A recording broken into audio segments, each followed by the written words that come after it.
You know, by the time we bring you the news, the violence has already happened.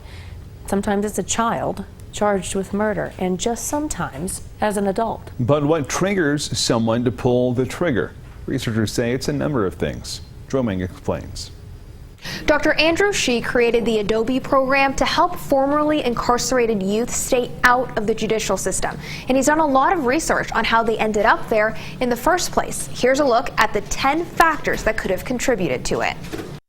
So adverse experiences are a set of things that happen in the lives of kids. 3 happen to the kid: physical abuse, emotional and physical neglect, and sexual abuse of minors. Those 3 are huge. And then there are environments in the family home: a parent with substance use disorder, untreated mental illness, a parent who's experienced violence in the home directed by a partner, a parent who's incarcerated, loss of a parent, like the parent walks out of the kid's life. And some people include unfriendly divorce and separation as another adverse experience. Things that are out of a child's control. Dr. Shih says in New Mexico, 60% of people have at least one of those experiences. About 1 in 6 have 4 or more of them.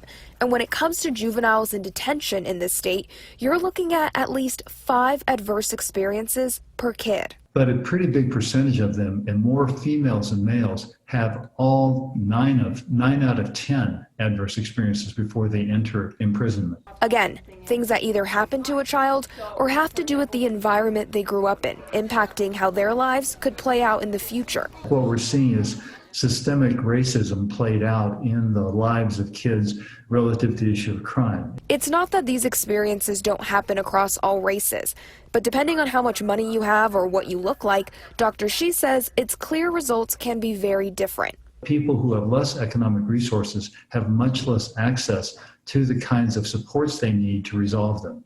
So getting access to mental health care, getting access to substance use treatment, access to early intervention services for kids who have developmental delays, access in schools to address learning needs. You may think this sounds like socioeconomics. How does race play a role? The issue of economic advantage or disadvantage has been built on systems that have systematically excluded people from jobs. Banks have, for example, only 3% of African Americans receive loans from major banks in the United States, even though the demand for access to lending to buy a house, start a business is much higher. And so that continues to this day. Its socioeconomic status is defined by whether people have access to capital, to be able to borrow money, to live in places where schools are better. So what needs to happen? Dr. Shih says access to resources like better education and healthcare is one. Another, noticing how the system benefits people differently and changing that. In Albuquerque, for the 40 years I've lived here, the same schools that have had problems with graduation rates for kids making progress have been the same schools. There has not been an effort to put the resources in a place that would allow kids living in more stressed neighborhoods to do better, to even out the educational outcome. Dr. Shih tells me 96% of kids incarcerated here in our state have some sort of mental health problem, and 100% of them have some sort of substance abuse disorder, which brings us back to the idea that these kids need those resources, the help necessary in order to stay out of the system. In the newsroom, Joy Wang, KOB4.